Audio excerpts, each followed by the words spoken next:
Guys, good morning, good morning.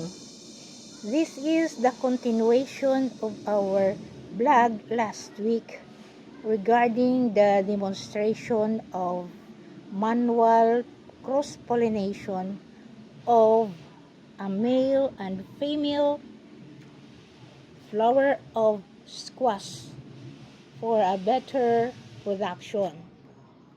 So guys, we have 100% well done. This is the only one hill of squash, but it bears 6 healthy fruits. Now, this is the result we have done last week. 1, 2, healthy fruit. 3, 4, 5, and 6 fruits.